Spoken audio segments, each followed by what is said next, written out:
Bapak Ibu, Assalamualaikum warahmatullahi wabarakatuh. Waalaikumsalam. Waalaikumsalam warahmatullahi wabarakatuh. Waalaikumsalam warahmatullahi wabarakatuh. Waalaikumsalam warahmatullahi wabarakatuh. Alhamdulillah. Semoga semua dalam keadaan sehat.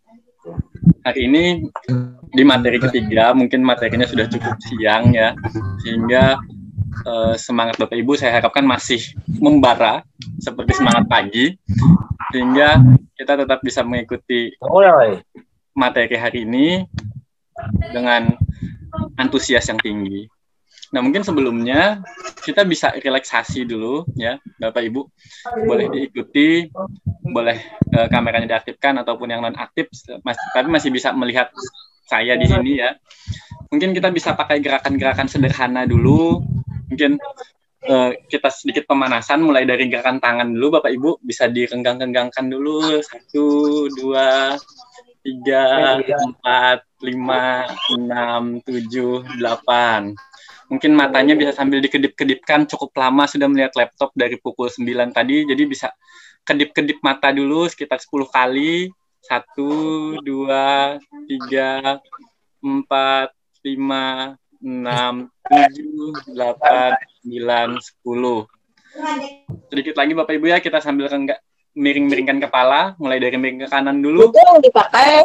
1, 2, 3, 4, 5, 6, 7, 8. Dibalas ke sebelah kiri. 1, 2, 3, 4, 5, 6, 7, 8. Terima kasih Bapak Ibu. Saya mau lebih panjang, tapi kan nantinya waktu dari panitia juga terbatas. Nah, untuk pertemuan hari ini, kita akan membahas mengenai keterampilan dasar mengajar. Konsepnya mungkin Bapak Ibu jauh lebih menguasai daripada saya. Karena kami di perguruan tinggi secara otomatis hanya menyampaikan teori-teori, walaupun dulunya pada saat kuliah juga kami lumayan sering lah diminta dosen-dosen pengampu untuk mengimplementasikan dan mencoba untuk mencari inovasi-inovasi baru dalam keterampilan dasar mengajar ini. Namun saya yakin sebenarnya Bapak Ibu yang sudah bergelut di dunia pendidikan secara langsung ini jauh lebih menguasai kondisi di sekolah. Karena teori kadang-kadang tidak bisa kita pegang terlalu kuat apabila kondisi di sekolah juga tidak memungkinkan. Mungkin begitu Bapak Ibu ya. Nah, untuk slide ini, kenapa saya menggunakan slide-nya bunga-bunga? Karena memang menurut saya keterampilan dasar mengajar ini sebagai penghiasnya dari proses pembelajaran. Jadi, kondisi bagaimana Bapak Ibu bisa mengimplementasikan keterampilan dasar mengajar ini yang membuat proses pembelajaran itu lebih menarik, kemudian juga membuat siswa lebih semangat. Tujuan-tujuan dalam pakem mungkin Bapak Ibu masih ingat ya, pembelajaran yang aktif, kreatif, kemudian efektif, serta menyenangkan itu ya dasarnya dari sini, keterampilan bagaimana kita mengajar. Sebelumnya suara saya cukup jelas Bapak Ibu ya terdengarnya? Jelas Pak, jelas. Sangat jelas Pak. Jelas, Pak. Ini Sangat jelas. foto saya, jadi siapa tahu tidak kurang sama dengan yang terlihat di layar. Ini saya Zain Ahmad Fauzi, home base saya di PGSD FKIP Universitas Lampung Mangkurat. Jadi ini ada di Banjarmasin, Kalimantan Selatan. Karena saya beberapa kali diskusi dengan teman-teman, mindsetnya kalau Banjarmasin, Kalimantan tuh kayaknya masih hutan gitu, masih banyak pohon. Ya tidak seperti itu juga mungkin Bapak Ibu yang belum pernah ke Kalimantan, belum ke Banjarmasin, semoga ada langkah dan rezekinya untuk jalan-jalan ke sini. Jadi nanti kita bisa sharing mengenai bagaimana pendidikan di sini juga, bagaimana pendidikan di tempat Bapak Ibu. Untuk kontak saya di 089714567009 apabila memang kita perlu ada diskusi nanti untuk selanjutnya.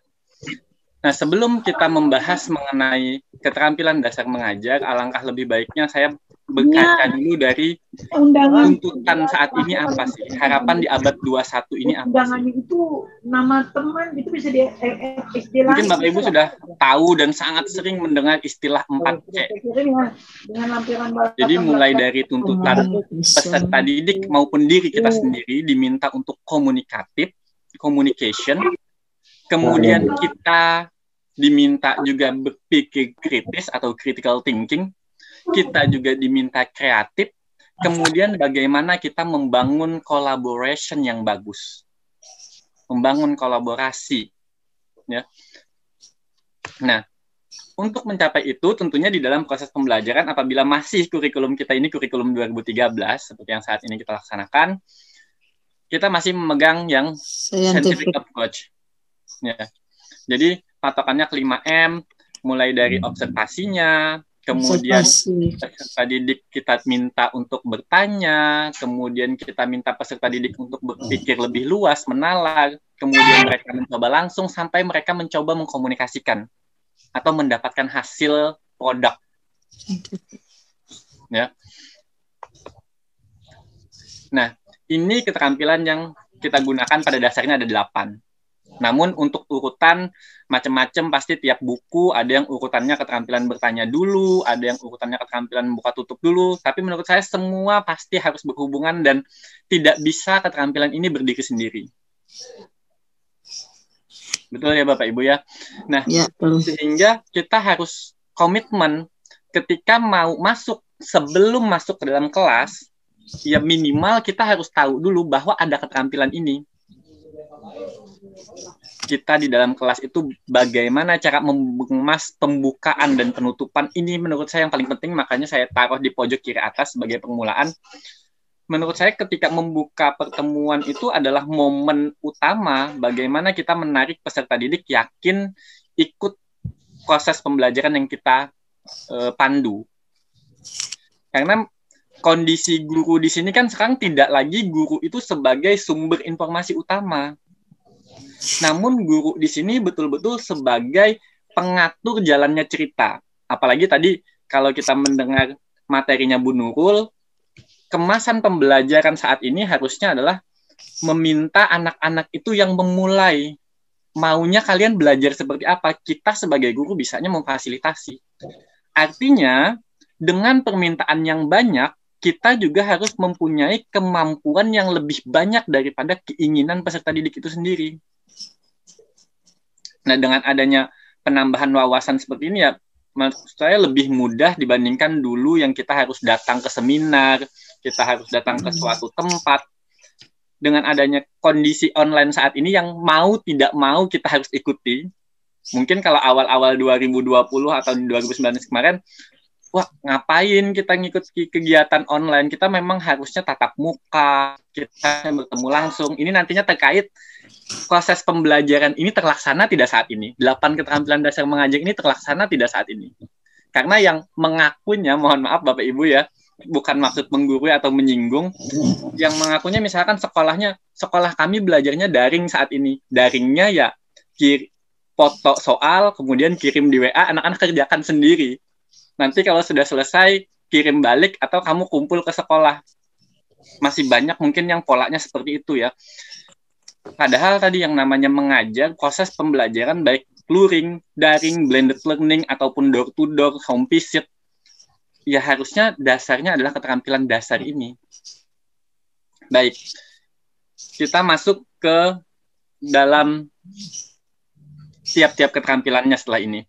Namun, kita mungkin nantinya akan lebih banyak komunikasi, karena saya yakin juga materi yang akan saya berikan ini, karena ini konsepnya sesuai kondisi lapangan, jadi nanti saya lebih komunikatif ke Bapak Ibu, mungkin yang nanti saya sebut namanya bisa sekalian sharing bagaimana kondisi pembelajaran di tempat Bapak Ibu ya. Mohon izin kalau bisa begitu. Nah, untuk kita cek dulu apakah memang kita bisa komunikasi. Saya ada permainan sedikit. Jadi permainan ini menyambung kata, misalkan nanti saya sebut saya, kemudian saya sebut Ibu Kadek Nopri lanjutkan. Jadi Ibu Kadek lanjutkan nanti saya makan. Satu kata saja. Nanti setelah Ibu Kadek sebut saja nama peserta yang lain. Saya makan nasi. Nanti sambung lagi siapa sampai dia stuck kalimatnya terakhir. Nanti kita berikan hukuman sederhana, mungkin bisa menyanyi sekedar untuk mencek bahwa peserta ini bisa terlibat untuk komunikasi. Ya, jadi kita tes dulu. Misal nih, saya mulai dengan kata saya. Ibu Kadek bisa dilanjutkan. Saya sedang menulis. Sebut nama yang selanjutnya siapa Ibu? Ibu Made Dewi. Silakan Ibu Dewi dilanjutkan. Saya sedang menulis di papan tulis. Ibu silakan sebut nama selanjutnya. Saya sedang menulis di papan tulis. Ya, siapa selanjutnya yang menyambung kalimat Ibu?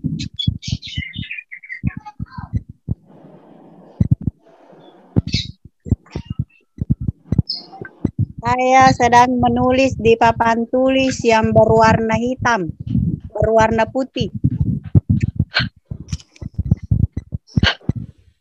Oke, tadi Ibu Dewi sampai ke saya sedang menulis di papan tulis ya. Sekarang kita lanjutkan ke Ibu Yuliani. Ibu Yuliani. Boleh Ibu Yuliani. Saya sedang menulis di papan tulis dengan menggunakan spidol.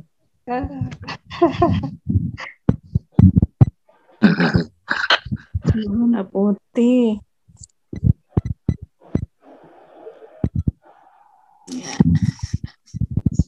Baik, mungkin bisa dipahami ya pola permainannya. Jadi menyambung kata ini sekedar memastikan nanti peserta didik Bapak Ibu aktif atau tidak kalau mau melaksanakan pembelajaran daring seperti ini. Kita contoh satu lagi ya, satu tahapan lagi. Mungkin bisa kita jalankan lagi. Saya mulai dari kata kucing. Silahkan Ibu Asmunip dilanjutkan. Kata kucing, Ibu tambah satu kata. Kira-kira kata apa Ibu? Kucing.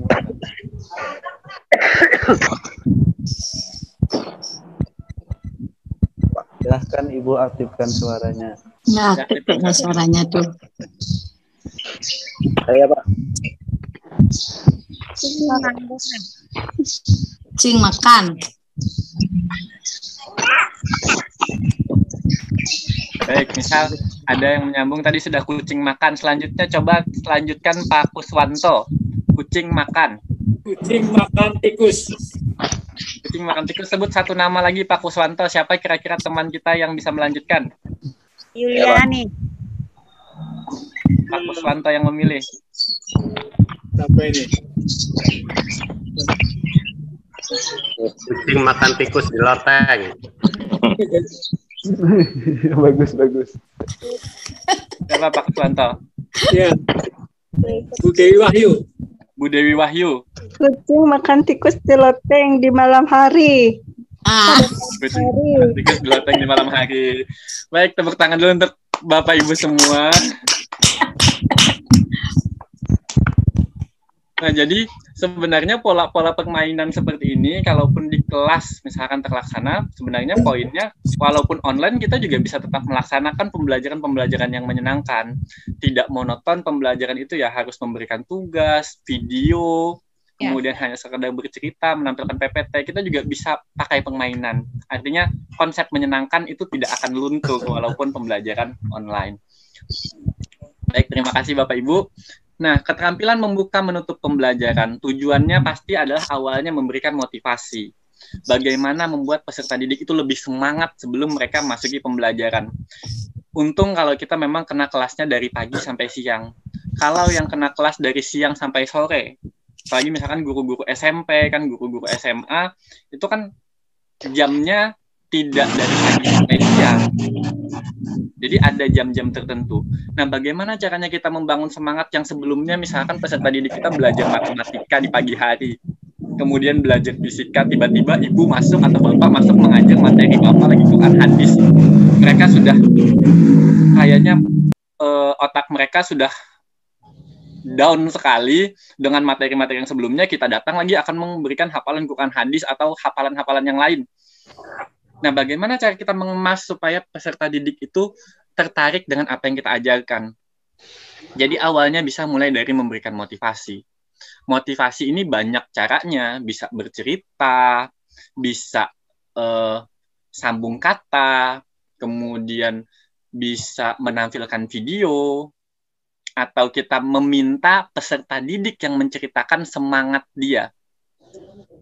Jadi kebanyakan kan pasti sumbernya dari guru-guru yang bercerita, guru yang menyiapkan materi untuk memotivasi. Nah, kondisi ini juga bisa kita kemas peserta didik yang menyiapkan. Artinya, kondisi saat ini kan peserta didik itu pasti tidak akan jauh dari smartphone. kita minta nanti jatah di pertemuan hari ini si Lukman yang menyiapkan video motivasi. Besok disiapkan Sutinah yang menyiapkan video motivasi. Dibagi jatah-jatahnya, dan mereka juga berpikir untuk selalu menyiapkan materi-materi baru. Tidak hanya guru yang berpikir menyiapkan materi, peserta didik kita juga kita ajak terlibat. Itu bisa dikemas.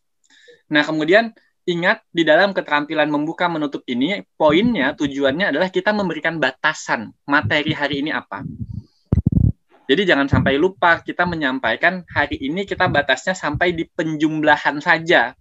Walaupun anak-anak sudah les tentang perkalian, yang kita ajar di dalam kelas hari ini ya pembelajarannya tentang penjumlahan, tidak lebih.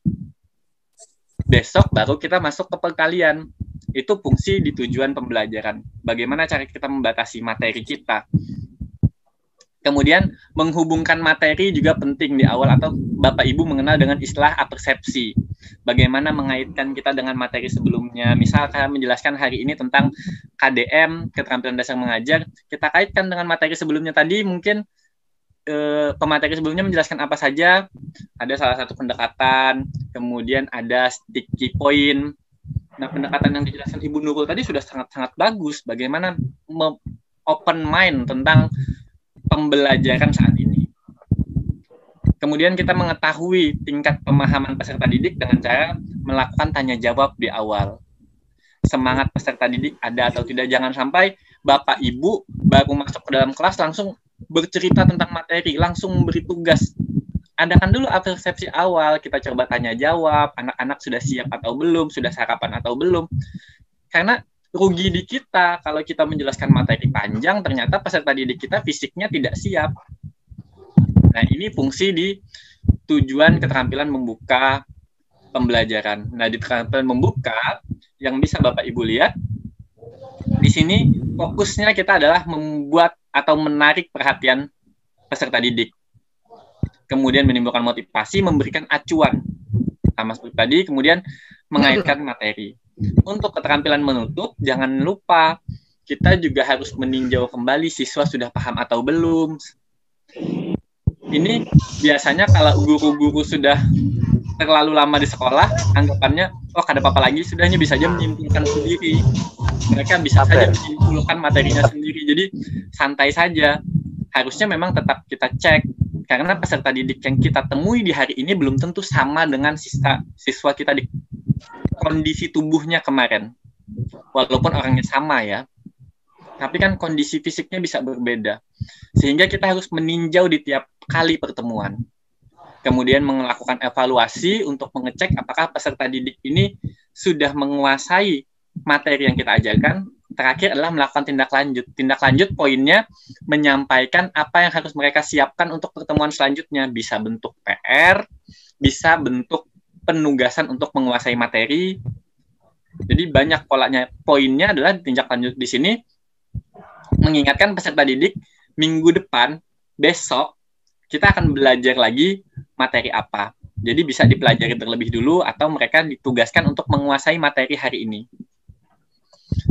Itu salah satu keterampilan. Nah, keterampilan ini juga tidak akan bisa berdiri sendiri karena masih ada keterampilan yang lainnya.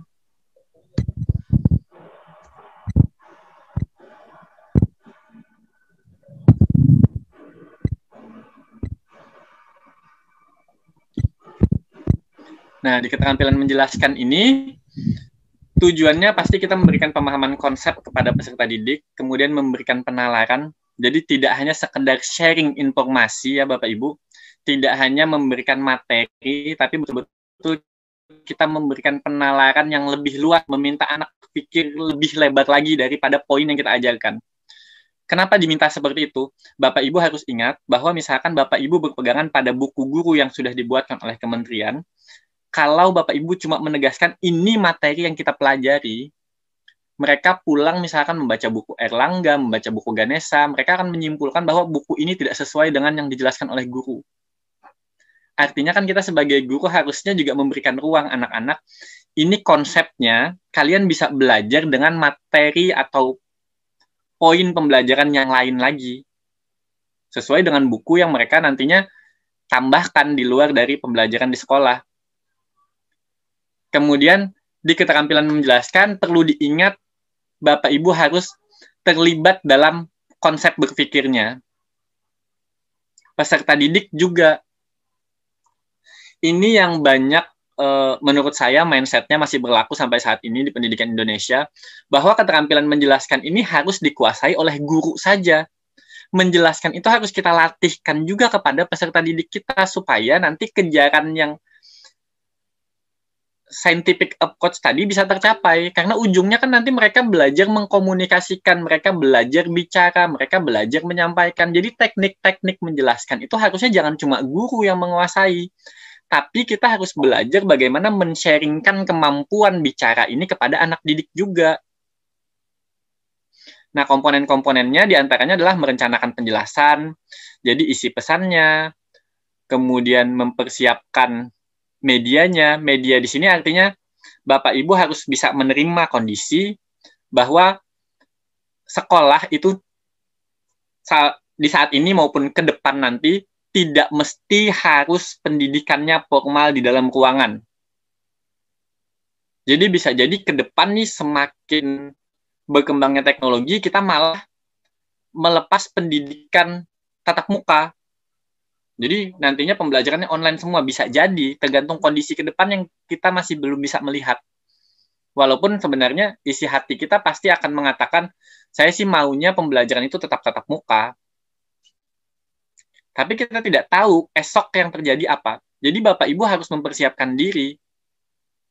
Bagaimana cara menjelaskan materi di online, bagaimana nanti sharing PPT, bagaimana menggunakan Zoom untuk men-sharingkan materi, bagaimana menampilkan video ketika Bapak Ibu menggunakan Google Meet. Coba sambil perlahan. Memang tidak akan bisa Bapak Ibu kalau langsung tiba-tiba mengajar lalu share screen. Ya, tahapnya pasti dari belajar dulu. Belajarnya dari mana? Seperti yang dikatakan oleh Ibu Nurul tadi, ketika mesin cucinya rusak, ya ada Google, ada YouTube.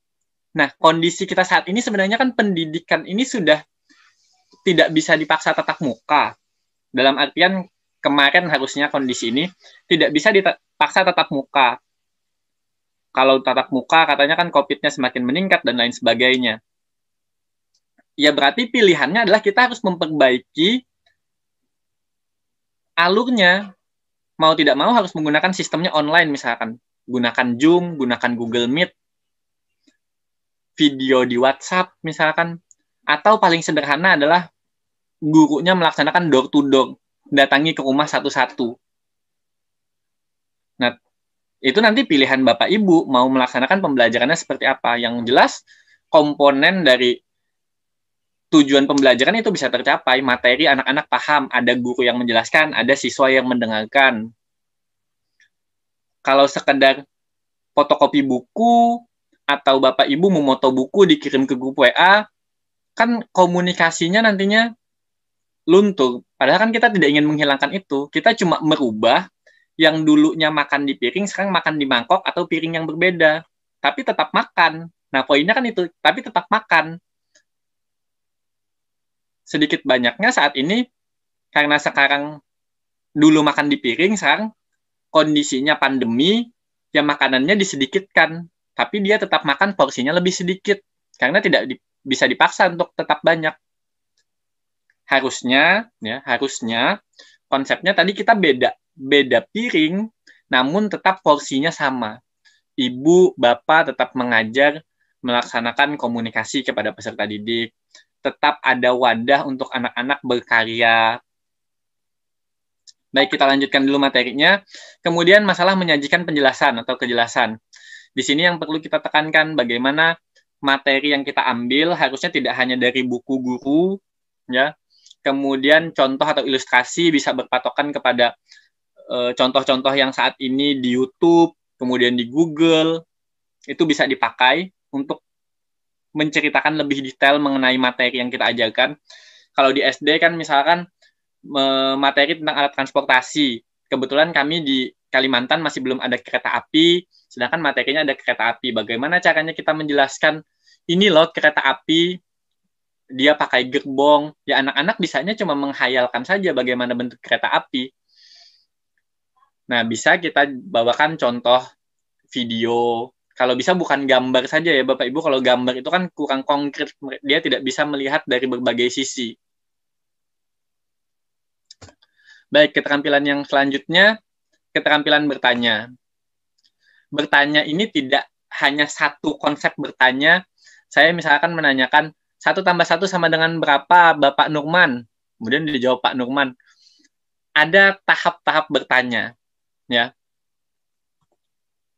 Jadi, mulai dari bertanya dasar, kita mengungkapkan pertanyaan secara jelas dan singkat, ini pasti sudah dilakukan oleh guru, kemudian memusatkan perhatian, memindah giliran, misalkan Pak Nurman tidak bisa menjawab, saya pindah ke Ibu Maulina, kemudian bisa ditambahkan lagi Ibu Sherly, itu memindahkan giliran, kemudian memberikan waktu berpikir, ini juga perlu, tapi waktu ini harus betul-betul diatur oleh guru, jangan sampai anak-anak coba pikirkan, kenapa bisa terjadi proses hujan.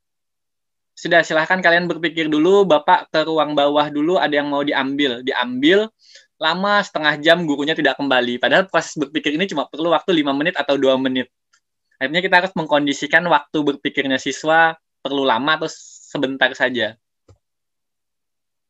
Kemudian memberikan tuntunan, jadi penting ya, seorang guru itu harus menyederhanakan pertanyaannya supaya lebih mudah, ada panduan bagaimana sebenarnya kisi-kisi jawabannya juga.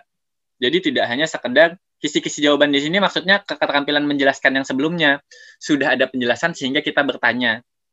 Jangan bertanya tanpa ada dasar penjelasan sebelumnya. Nah, setelah bertanya dasar, ada poin bertanya lanjut.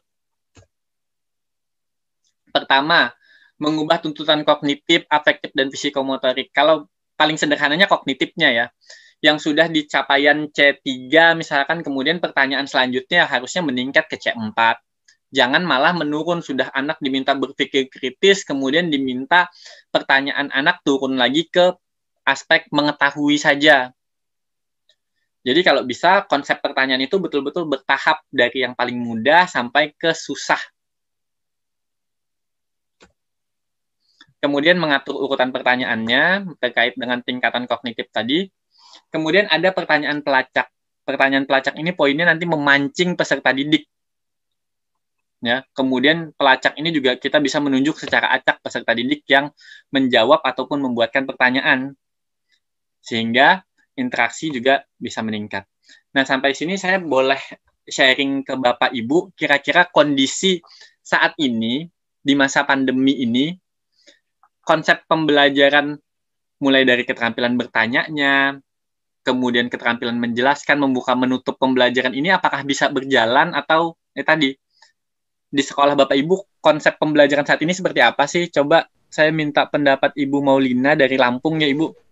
Kalau di Lampung seperti apa Ibu? Silahkan aktifkan Bu Maulina suaranya. Baiklah, terima kasih. Assalamualaikum warahmatullahi wabarakatuh. Waalaikumsalam warahmatullahi Wabarakatuh. Saya Maulina dari Lampung. Kebetulan saya mengajar di daerah pedesaan yang cukup jauh dari jaringan internet. Terkadang untuk akses internet kan susah ya. Kadang ada anak murid yang mengirimkan tugas datang ke rumah, atau mungkin kebetulan kami lagi piket ke sekolah, mereka ke sekolah. Atau ada juga yang numpang sama teman yang ada handphonenya. Karena sekolahnya di pedalaman, kebetulan juga ekonomi murid itu orang tuanya juga kurang memiliki handphone. Jadi belajarnya ya seperti itu. Terkadang jadi tidak tatap muka Ibu ya? Iya. Masih mengantara ya, mengantara. Jadi antara mau online, tapi fasilitas tidak ada, fasilitas kurang menunjang, kemudian mau tatap muka juga kita terkendala dengan peraturan pemerintah ya. Ya, benar. Gitu. Tapi alhamdulillah selama ini masih tetap berjalan hanya melalui WA. Ya, sama ya itu yang mengantarkan tugas itu kadang ke rumah. Alhamdulillah murid juga tetap semangat. Mereka juga ke rumah gurunya gitu. Ibu boleh sebut satu nama peserta yang di sini, kita dengarin lagi bagaimana kondisi pembelajaran di daerahnya. Kira-kira Ibu mau mendengar dari siapa? Dari Ibu Berlina. Ibu Berlina, boleh Ibu Berlina diaktifkan. Terima kasih Ibu. Ya, sama-sama. Terus Ibu Berlina boleh diaktifkan.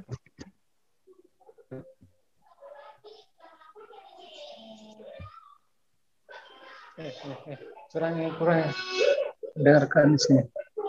Hati aku. Bundi? Tidak. Nyambung ya, Bu Bisa Berlina. diaktifkan mic-nya. Tidak, Siti. Fatin ya? Iya, saya betul. Iya. Siapa yang ditanya? Bagaimana Bu kondisi pembelajaran di sekolah Ibu? Kira-kira keterampilan ini tetap bisa berjalankah atau ada kendala? Maaf, ya ditanya saya, Pak. Bukan ditanya Bu, sekedar sharing saja kita. Nggih. Berlina gitu. Iya, Ibu Berlina. Coba Bapak ulang lagi. Bagaimana kondisi pembelajaran di sekolah Ibu? Ibu guru. Iya. Bagaimana kondisi pembelajaran sekolah Ibu? Kira-kira keterampilan ini tetap bisa terlaksana atau ada kendala? Sebelum COVID bisa terlaksana, semenjak daring ini agak terkendala gitu, Pak. Kenapa kira-kira Ibu kendalanya? Boleh diceritakan. Kadang-kadang anak tuh ada yang numpang sama kawannya gitu HP-nya, yang ekonominya di bawah standar lah gitu kan. Kadang-kadang apalagi itu namanya jaringan Pak ya. Enggak semua siswa punya HP Pak. Di sini kami kan orang transmigrasi. Jadi rata-rata pasti terkendala dengan sapkasnya ya, sarana prasarana. Iya. Terima kasih Ibu Berlina. Iya Pak, sama-sama. Soalnya saya sebenarnya kemarin rada khawatir juga ketika mengusulkan materi keterampilan dasar mengajar, karena kondisi di sekolah kan kita juga lama sudah tidak melaksanakan pembelajaran secara langsung. Sehingga saya rasa keterampilan ini, materi hari ini bisa menjadi pemanas lagi, memanaskan sebelum di pertemuan selanjutnya ya, semoga di ajaran baru ini kita kembali bisa melaksanakan tatap muka, karena sudah banyak kerinduan Bapak Ibu mungkin yang ingin berdiri di depan papan tulis, kemudian bagaimana mengontrol kelas, bagaimana nanti memberikan reward kepada anak-anak, memberi penguatan, pasti itu yang sangat-sangat dirindukan, dan itu juga yang dirindukan oleh peserta didik kita.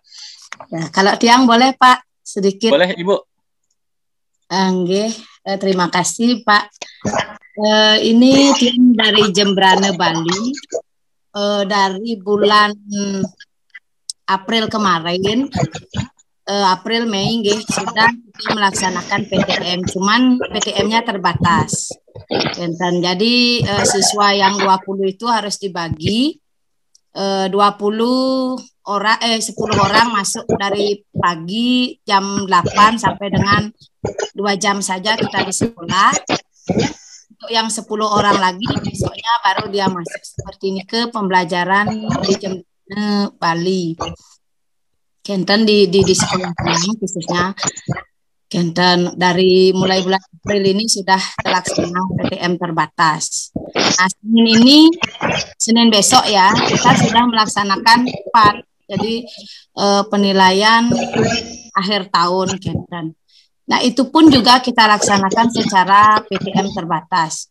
Cuman kemarin itu kita pertemuan itu anak-anak juga karena kemarin lama sistem daring, jadi agak gimana ya, agak bengong gitu, monoton jadinya siswanya gitu.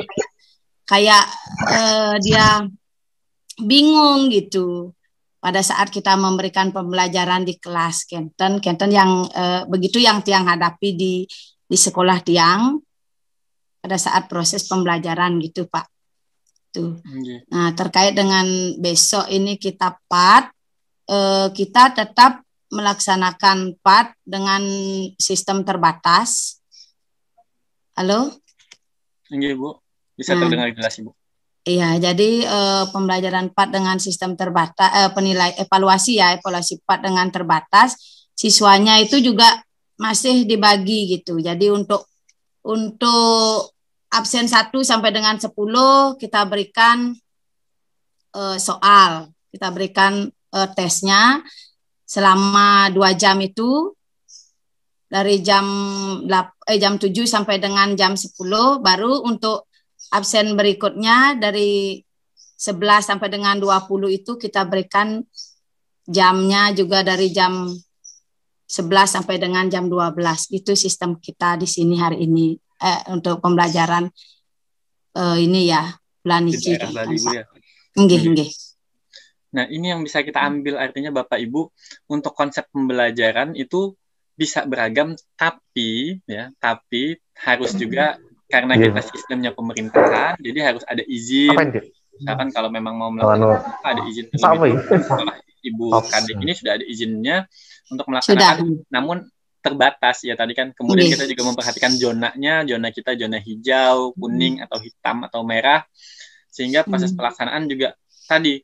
Kalau menurut hasil observasi saya juga mulai mencoba penelitian saat ini karena sudah setahun masa pandemi yang betul-betul kita pembatasan kan.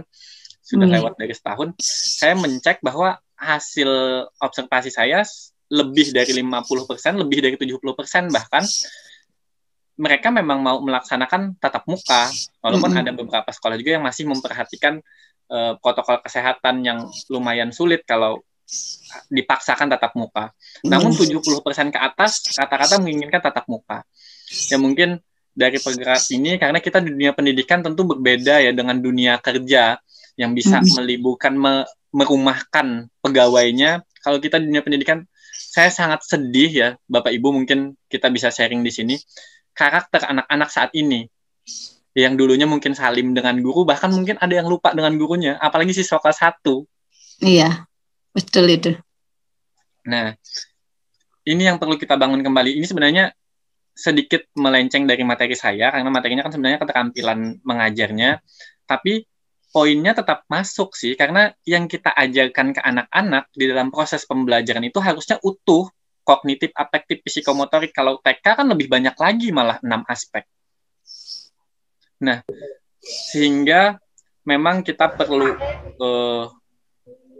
bersama-sama, paling tidak di kondisi ini dengan orang yang cukup banyak, kemudian juga dengan keyakinan yang beragam, kita sama-sama berdoa di sini, semoga betul-betul pandemi ini bisa sekedar berakhir dan kembali kita bisa normal, khususnya di dunia pendidikan melaksanakan proses pembelajaran. Amin. Baik, saya lanjut materi dulu. Nilai ya, saya tanggung. Nah, selanjutnya ada keterampilan memberikan penguatan. Penguatan di sini tentu sudah banyak dilaksanakan oleh Bapak Ibu. Penguatan ya. Jadi penguatan ini kan kalau penguatan verbal bagus, kemudian baik dan lain sebagainya. Tapi non-verbal ini kalau kita tatap muka secara langsung mungkin bisa gerakan mendekati siswa, kemudian mimik bagus, gerakan badan memberikan jempol, oke. Untuk memberikan penguatan bahwa peserta didik kita sudah menyelesaikan sesuai harapan. Namun, untuk penguatan memberikan sentuhan, ini juga perlu diperhatikan, harusnya kan nantinya guru ada memberikan sentuhan ke pundak, misalkan anak, ya bagus, kamu hebat, gitu. Namun tadi ya perlu diperhatikan ada kontrol untuk siswa misalkan SMP, SMA, mungkin kita perlu batasan kalau mereka lawan jenis. Kemudian untuk SD pun menurut saya SD kelas 3, 4, 5, 6 itu sudah saat ini cukup dewasa, tidak seperti SD yang dulu, supaya kita juga mengurangi cap buruk, karena kan beberapa pemberitaan sudah ada yang memberitakan kasus-kasus guru dan siswa dan lain sebagainya, tidak perlu kita bahas terlalu dalam. Namun tetap kita jaga, karena memang poin di keterampilan memberikan penguatan ini ada hak untuk guru memberikan sentuhan. Namun kita sendiri yang bisa mengontrol, misalkan perempuan gurunya berarti berikan sentuhan kepada siswa perempuan saja. Siswa laki-lakinya cukup gerakan badan seperti jempol ataupun mimik. Kemudian kalau di masa pandemi seperti ini, kalau online misalkan pembelajarannya daring, jadi bisa jadi penguatannya. Kenapa suaranya kadang hilang? Tempat turun suara kadang. Suara saya di yang lain bagaimana? Cukup Ada, jelas Pak, ya? sampai suaranya Ada, jelas. Pak. Ya, sudah jelas. Jelas. Jelas, Pak. Alhamdulillah. Jadi kalau kondisi saat ini karena online, kita bisa memberikan rewardnya dalam bentuk pulsa internet misalkan atau kuota. Jadi penyemangat anak-anak untuk mengikuti pembelajaran. Jadi kalau saya di mahasiswa ini sudah terjadi. Jadi kalau mereka diskusi supaya teman-temannya aktif memberikan pertanyaan, teman-temannya aktif memberikan sanggahan. Jadi siapa yang memberikan pertanyaan terbaik akan dapat kiriman pulsa 5.000 atau 10.000. Sehingga diskusi itu berjalan dengan antusias yang cukup tinggi. Nah, bisa juga dengan konsep sticky note Ibu pemateri sebelumnya. Jadi pemberian bintang, kemudian pemberian label seperti itu juga bisa. Namun kalau kondisinya pandemi kan online, ya tadi pilihannya bisa dengan pulsa atau kuota. Sedikit-sedikit saja sesuai porsinya anak-anak. Nah, jadi syarat untuk melaksanakan ini ya poinnya pasti untuk meningkatkan antusias, kehangatan, kemudian kebermaknaan dalam pembelajaran juga. Kemudian sasarannya juga harus jelas. Kalau kita memberikan reward atau hadiah berarti untuk anak yang berprestasi, yang bisa mencapai standar pembelajarannya kita. Jadi sasarannya harus jelas, jangan sembarangan. Jadi anak yang dapat hadiah pada hari ini adalah kita kuncang kayak arisan. Jadi siapa yang beruntung dia yang dapat, buat apa kita melaksanakan proses pembelajaran meminta anak aktif. Jadi betul-betul sasarannya harus jelas. Kemudian harus segera.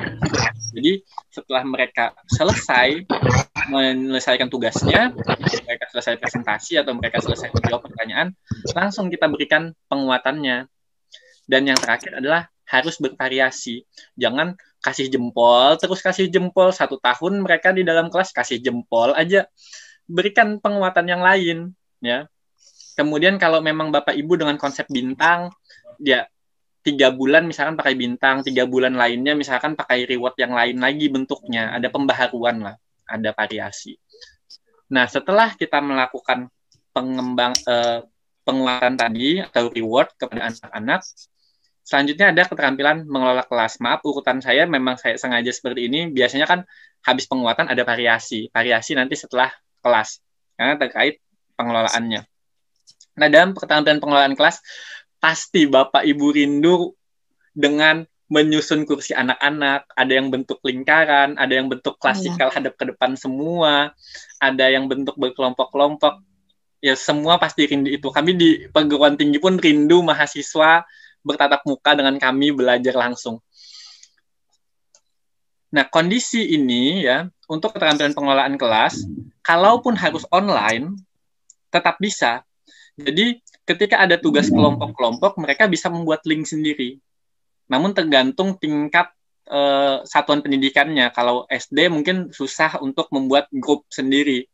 Tapi kalau untuk tingkat SMP, SMA, atau di perguruan tinggi, bisa lebih mudah ketika anak-anak itu diminta membuat grup dan harus memasukkan guru sebagai pengontrol diskusi mereka. Nah, hati-hati ketika membuat grup seperti itu, anak-anak biasanya akan membuat grup lagi yang tidak ada gurunya. Jadi kalau bisa tetap Bapak Ibu ketika membuat grup ada satu peserta didik yang dipegang lagi, yang memberikan info kalau memang mereka membuat grup sendiri untuk diskusi tambahan. Ya, jadi keterampilan pengelolaan kelas kalau konsepnya daring kan harusnya seperti itu. Kalau konsep tatap muka kita lebih mudah mengontrolnya. Bisa kita datangi langsung, anak-anak ada kendala apa. Nah, kalau konsepnya tatap muka seperti ini tahapannya, mulai dari menunjukkan sikap tanggap oleh guru, jangan sampai guru cuma duduk di meja guru, kemudian kalian silahkan diskusi masing-masing di kelompoknya. Jadi guru harus betul-betul bisa berpindah-pindah posisi. Tidak ada salahnya sesekali, misalkan 1 bulan kalau memang tatap muka, guru itu memindah kursinya di belakang. Tidak ada salahnya. Jangan selalu kursi guru itu di depan seolah guru lah penguasa kelas. Bukankah konsep di materi awal yang tadi, kita yang meminta peserta didik maunya belajar seperti apa? Mereka sebenarnya yang rajanya, bukan kita. Ya, jadi rajanya itu betul-betul rajanya peserta didik, karena peserta didik itu sebagai tamu di sekolah. Mereka datang, ya. Nah, jadi kita harus mengagungkan mereka mau minta apa, kita fasilitasi. Selama terkontrol untuk capaian materinya, capaian tujuan pendidikan. Kemudian membagi dan mengelompok perhatian kelompok. Kemudian petunjuk, apabila Bapak Ibu ingin membentuk kelas, ya harus jelas. Ada pemberian teguran, peraturan-peraturan, tempelan-tempelan, poster-poster dalam kelas itu penting. Kalau online bagaimana Pak bentuk pemberian teguran, kemudian hiasan-hiasan dalam kelas itu bisa kah? Bisa, contohnya background ini. Background untuk menunjang proses pembelajaran. Bisa kalau memang temanya kita hari ini tema lingkungan, berarti background yang digunakan background alam. Misalkan pas temanya tema lab, ya konsepnya belajar di lab, ya berikan mereka background lab seolah terasa seperti di lab, walaupun mereka duduk di rumah atau malah ada di sawah dan lain sebagainya. Tapi feel itu dapat, seolah mereka tetap merasakan di dalam ruang lab. Jadi bisa menggunakan background yang beragam kalau memang pembelajarannya tetap dipaksa untuk online ke depan. Nah, selanjutnya adalah untuk mengatasi penyimpangan perilaku tadi, ya menemukan dan mengatasi tingkah laku yang bermasalah. Kalau online berarti grup WA tadi harus ada pengontrol untuk grup mereka sendiri, kemudian memodifikasi tingkah laku siswa. Nah, baru keterampilan variasi menurut saya yang pas. Jadi variasi ini kan nanti di dalam proses pengelolaannya. Bagaimana Bapak Ibu mengontrol suara, saya yakin sebenarnya semua punya kualitas untuk mengontrol suara itu dari suara nyaring, kemudian pelan sampai muncul kesenyapan. Bapak Ibu bisa mengetes ya, ketika ada tahapan ini, anak-anak biasanya yang ribut jangan ditegur, ayo diam, jangan. Nanti itu jadi ketakutan untuk mereka, ya. Psikologi mereka nanti berpengaruh. Jadi kita bisa sambil menjelaskan materi saja. Anak-anak dari variasi media, bahan, visual, audio, visual, variasi pola interaksi. Ketika kita memelankan suara sampai senyap, anak-anak akan kembali fokus. Jadi tidak perlu Bapak Ibu memberikan teguran, diam, jangan bergerak. Ya. Tapi bisa dengan suara tadi, mulai dari Bapak Ibu menyaringkan suara, kemudian turun sampai senyap, anak-anak juga akan ikut senyap. Ya, itu salah satunya menggunakan suara. Kemudian kontak pandang. Kalau kontak pandang, kontak ini kalau tatap muka mudah. Kalau online bagaimana? Online berarti Bapak Ibu harus fokus ke titik kamera. Seolah, kalau seperti saya nih, lihat kamera, seolah kan Bapak Ibu kayak dilihat. Beda kalau saya melihat ke bawah, ke teks, atau ke keyboard.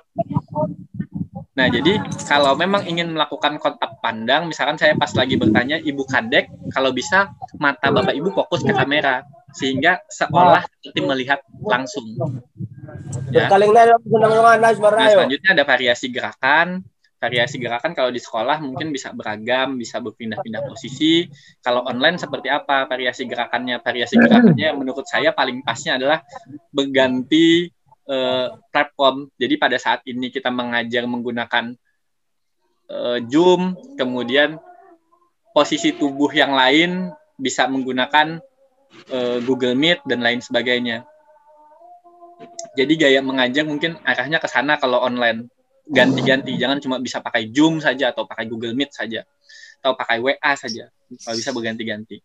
Nah, begitu juga lanjut ke variasi medianya. Media saat ini ada visual, audio visual yang paling sederhananya 3 ini kan pecahannya. Bisa dilihat, bisa didengar, bisa dilihat dan didengar.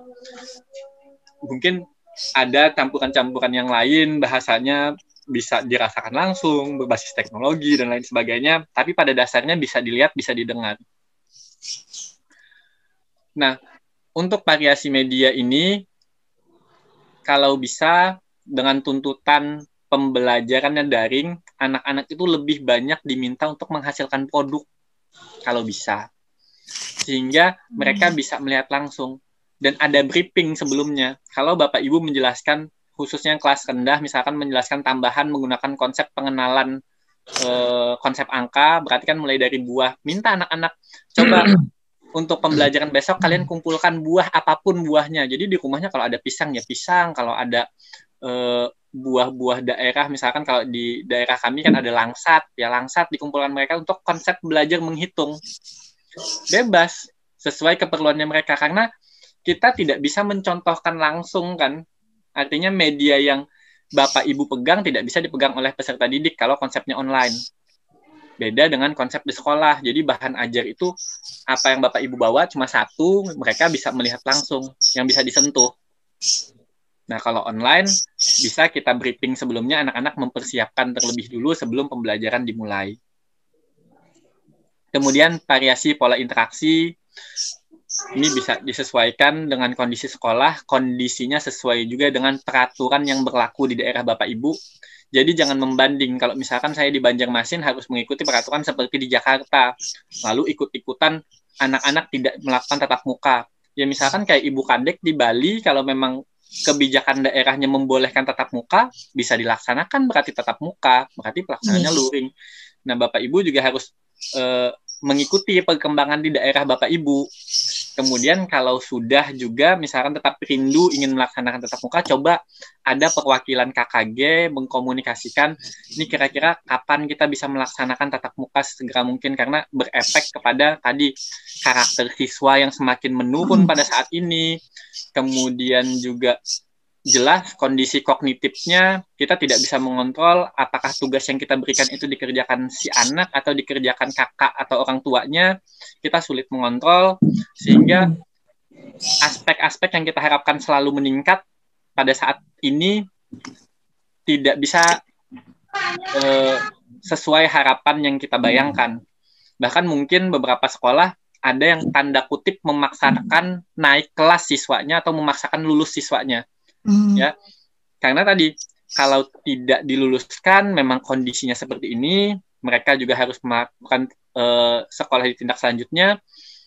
Kalau dipaksakan tidak lulus, juga kasihan kepada si peserta didik. Nah tadi, jadi kalau bisa untuk pola interaksinya silahkan dikomunikasikan kepada pihak-pihak yang terkait. Apakah bisa luring atau memang bagusnya daring? Kalau memang daring, apakah dari Dinas Pendidikan memfasilitasi untuk handphone peserta didik atau internet di daerah tersebut? Ya, silahkan Bapak Ibu kalau bisa ada ruang untuk diskusi itu ke dinas terkait. Kemudian polanya masalah klasikal, kelompok perseorangan atau diskusi, latihan, demonstrasi, itu banyak cara mengajar. Apabila mengajarnya online pun bisa saja. Saya pernah melaksanakan pembelajarannya NHT Bapak Ibu. NHT itu kan seolah pakai kepala bernomor, kapan kita membaginya? Ya bisa saja. Tadi catatannya anak-anak sudah di briefing sebelumnya, nanti ketika kita pembelajaran online berlangsung, siapkan ya kepala warna biru untuk Ibu Kadek nomor 4, untuk Bapak Ahmad warna merah nomor 3, dan seterusnya. Ada briefing sebelumnya. Oke. Nah, selanjutnya adalah keterampilan mengajar kelompok kecil dan perseorangan. Ini yang mengontrol nanti Bapak Ibu mengajarnya harus sesuai. Ada saat-saat tertentu kita harus melakukan pendekatan personal. Ada di saat-saat tertentu juga kita tidak boleh membeda-bedakan peserta didik. Jangan disamaratakan bahwa peserta didik itu harus sama rata semua. Ada kondisi kita harus memang menghususkan beberapa peserta didik. Nah, jadi harus ada penekanan ini. Pertama, masalah pengadaan pendekatan secara pribadi. Ada kondisi-kondisi di mana peserta didik itu perlu bantuan secara personal. Kemudian Bapak Ibu juga pasti membedakan mana anak yang dapat pengayaan, mana anak yang dapat remedial. Artinya kan beda nanti treatment yang diberikan. Nah, kalau masalah pengorganisasian berarti kan kalau sudah berkelompok mereka harusnya dapat status yang sama. Lupakan masalah yang membedakan satu-satu tadi. Ya, di waktu-waktu tertentu ada kondisi yang Bapak Ibu juga harus memberikan respon yang berbeda. Catatannya adalah harus selalu melakukan bimbingan dan memudahkan belajar. Jangan mempersulit diri Bapak Ibu. Misalkan Bapak Ibu lagi serak di sekolah, mau menjelaskan materi, ya ambil pola yang lain, minta anak-anak yang menjelaskan. Seolah tetap ya menuntut Ayo, siapa yang sudah belajar mengenai materi tata surya? Silahkan, Agus berdiri, jelaskan mengenai materi tata surya. Bapak Ibu tidak perlu menjelaskan materi kan? Anak-anak termotivasi untuk aktif, kemudian tenaga Bapak Ibu juga tidak terporsir, apalagi misalkan kondisinya masih sakit. Jangan sampai karena sakit tidak mengajar, Bapak Ibu kalau bersuara tidak bisa menyampaikan materi. Baik, kita lanjut mengenai merencanakan dan melaksanakan. Jadi ini sudah tersusun di RPP, apakah kita akan melaksanakan pembelajarannya secara personal atau di mana pembelajaran kelompok itu dilaksanakan. Itu sudah diatur di dalam RPP sebelumnya. Jadi prinsip penggunaannya adalah guru harus mengenal siswa dulu secara perseorangan, kemudian membantu siswa menilai kemajuannya sendiri. Catatannya adalah membantu siswa, bukan guru yang menilai secara penuh tentang si siswa. Jadi siswa juga harus bisa menilai dirinya. Nanti guru memberikan kesimpulan yang ditulis di rapot atau di hasil belajar. Kemudian mengenai variasi pengorganisasian juga penting, bagaimana kelompok itu tidak selalu heterogen, karena pemilihan kelompok bisa ada homogen, jadi laki-laki dikumpulkan laki-laki, perempuan dikumpulkan perempuan, kemudian ada heterogen yang dipisah-pisah, jadi laki-laki perempuan campur, suku ini, suku A, suku B dicampur.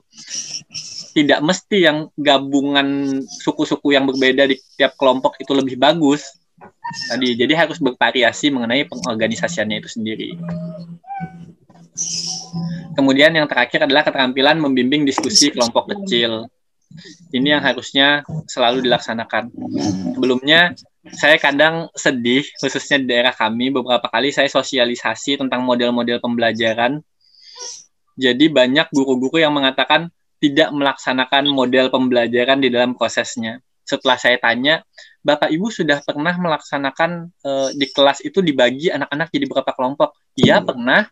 Bapak Ibu pernah meminta anak-anak untuk melihat tanaman-tanaman yang di luar, kemudian mereka menganalisis? Iya, pernah. Nah, itu sudah bisa pakai group investigation nama modelnya. Artinya guru-guru saat ini bukan tidak menggunakan model pembelajaran, tapi mereka tidak tahu nama model itu sendiri. Ya. Iya. Jadi saya yakin sebenarnya guru-guru itu punya kualitas yang baik terhadap proses pembelajaran, cuma kadang istilah-istilah yang mereka tidak mengikuti perkembangannya, apalagi guru-guru yang senior. Saya bangga dengan guru-guru senior yang sebelum mengajar anak-anak itu sudah ada insting bahwa guru ini akan menjelaskan apa. Maksudnya kesenioran guru itu kan ada poin anak-anak itu segan, kemudian wibawanya, itu yang tidak bisa dihilangkan guru-guru senior, yang tidak akan bisa diikuti kalau guru-guru kalian yang 1 tahun mengajar, walaupun menguasai konsep model-model pembelajaran, kalian menguasai teknik-teknik, tentu berbeda. Artinya yang lebih bagus itu adalah kemampuan menguasai modelnya ada, kemudian disegani oleh peserta didiknya, itu lebih bagus lagi. Ciri khasnya dari membimbing diskusi kelompok kecil ini, kita melibatkan 3-9 orang siswa, kemudian pelaksanaannya bisa tatap muka maupun daring, memiliki tujuan kenapa kita harus mengelompokkan siswa. Jadi capaiannya nanti di akhir mereka akan ada presentasi, mengkomunikasikan tuh tujuannya harus jelas. Apakah nanti setelah diskusi mereka membuat produk harus jelas, memiliki tujuan. Kemudian berlangsung dalam proses yang sistematis. Ini yang kadang-kadang Bapak Ibu sedikit lupa, jadi sekalian saya mengingatkan, ketika kita meminta anak-anak itu diskusi dalam kelompok, sudah disampaikan aturan-aturan di awal. Apa yang harus mereka lakukan, kemudian setelah selesai mereka harus melakukan apa. Misalkan setelah selesai nanti kamu diskusi, yang diskusi adalah ketua kelompok, yang menyampaikan presentasinya adalah ketua kelompok, itu sudah disampaikan di awal, sehingga langsungnya juga lebih sistematis, sehingga tujuan untuk membagi informasi dan pengalaman itu bisa tercapai, pemahaman siswa bisa meningkat, kemudian bisa lebih luas, dalam artian tidak didominasi oleh siswa yang aktif saja yang bicara, karena kalau dibagi kelompok itu mereka akan saling menambahkan dan menguatkan anggotanya. Kemudian mengembangkan kemampuan berpikir, apalagi dengan tuntutan sekarang ini berpikir kritis, memaknai suatu pembelajaran itu penting, komunikasi, kolaborasi. Nah, di diskusi inilah 4C yang tadi kita harapkan di awal bisa tersampaikan atau terlaksanakan. Kemudian membina kerjasamanya peserta didik. Jangan lari deh. Ini komponen-komponennya, jadi mulai dari memusatkan perhatian, memperjelas masalah, menganalisis pandangan siswa. Jadi kita harus selalu memberikan kesempatan kepada peserta didik menyampaikan argumennya sendiri. Kalau memang salah ya salah, tidak apa-apa. Namanya juga mereka siswa, mereka belajar. Salahnya mereka kan kondisinya belajar, jangan sampai disalahkan. Ya, kita bimbing untuk menuju yang lebih benar. Kemudian menyebarkan kesempatan untuk berpartisipasi. Kalau memang yang menyampaikan tadi ada salah, berikan kesempatan siapa bisa menambahkan. Ada partisipasi dari teman-temannya untuk saling menguatkan. Jadi kita juga mengajarkan bagaimana karakter-karakter untuk menguatkan satu sama lain, karakter bertenggang rasa, karakter tidak membuli temannya kalau ada yang salah. Nah, yang terakhir adalah menutup diskusinya.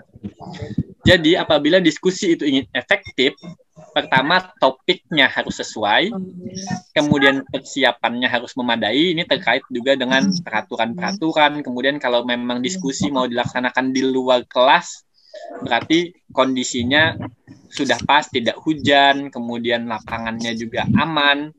Kemudian menentukan ketua di tiap kelompok diskusi, kemudian harus mengkondisikan keaktifan kelompok tersebut.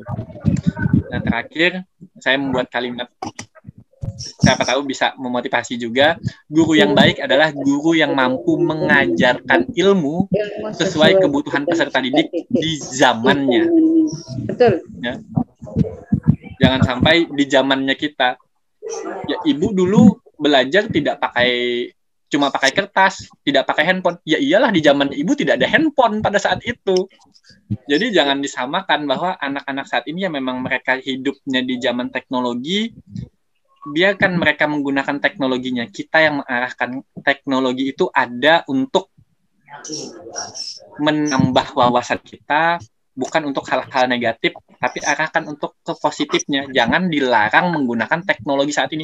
Saat ini teknologi sebutannya, kita tidak tahu di depan ada perkembangan apa lagi.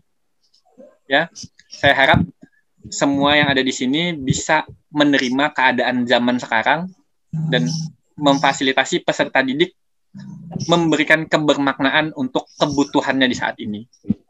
Mungkin itu yang bisa saya sampaikan. Terima kasih. Assalamualaikum warahmatullahi wabarakatuh. Waalaikumsalam warahmatullahi wabarakatuh. Assalamualaikum warahmatullahi wabarakatuh.